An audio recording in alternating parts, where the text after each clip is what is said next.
Subscribe करें और bell दबाएं ताकि कोई खबर रह न जाए। मुहर्रम उल हराम का महीना है और मुहर्रम के इस महीने में हम कोशिश करते हैं कि हम दीन की बात करें यकीनन, और गम हुसैन दुनिया में आम करें। मौला हुसैन अलैहिस्सलाम का गम जिस मुसलमान में नहीं है वो यकीनन कई मुश्किलात का शिकार है। आज के इस दौर में जब हम कहते हैं मौला हुसैन, हम हुसैनियत को भी मानते हैं, लेकिन सैडली हम देखते हैं कि हमारी सोसाइटी में जो यजीद हैं उनके खिलाफ हम खड़े नहीं होते। मैं हमेशा से बात कहता हूं कि हक पे खड़े रहने के लिए पहला चैलेंज तो ये होता है कि आप हक को पहचानें, फिर उस पर खड़े रहें। दूसरा चैलेंज ये होता है कि हक पे खड़े होकर आप बातिल की तरफ इशारा करें और कहें ये बातिल है। अगर आप ये नहीं करते तो यकीनन इसमें कोई गुनाह नहीं, लेकिन पहला स्टेप यही है कि आप हक को पहचानें, हक के साथ खड़े और फिर बातिल की निशानदेही करें, ताकि अपनी सोसाइटी में से जो ईविल है उसको ख़त्म किया जा सके, जो मुनाफिकत है उसको ख़त्म किया जा सके। लेकिन जब तक ये हम जानते हैं, हज्जतुल विदा के बाद नबी करीम आका दो जहां रहमतुल लिल आलमीन सल्लल्लाहु अलैहि वसल्लम ने फरमाया कि मैं दो चीज़ें देके जा रहा हूं, इनको पकड़ के रखना। जन्नत की बशारत मैं देता हूं, एक कुरान पाक, दूसरा मेरे अहले बैत। लेकिन अगर आज के दौर में आप अहले बैत से प्यार नहीं करते हैं, आप कुरान को भी सिर्फ रटना जानते हैं, हिफ्ज करना जानते हैं, समझने से इसका ताल्लुक नहीं होता। मैं ज्वाइन कर रहे हैं इस वक्त हमारे साथ मेहमान होंगे मुहर्रम को डिस्कस करने के लिए मुजफ्फर साहब, मुफ्ती वली खान मुजफ्फर साहब।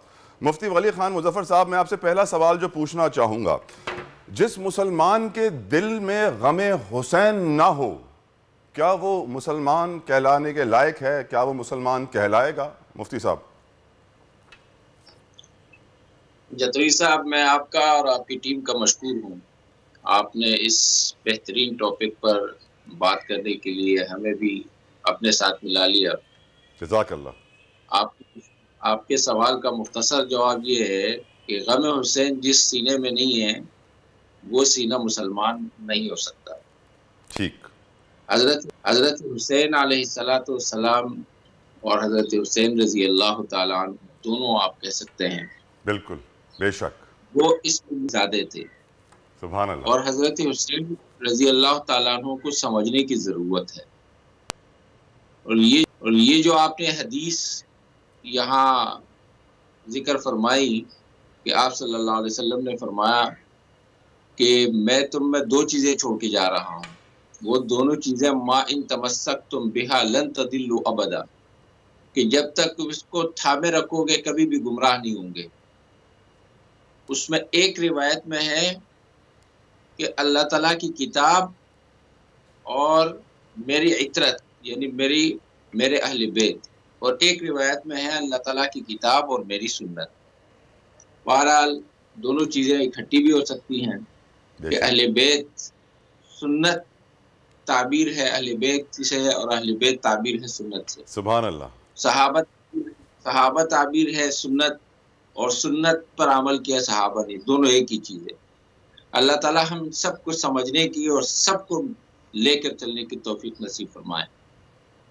हजरत हुसैन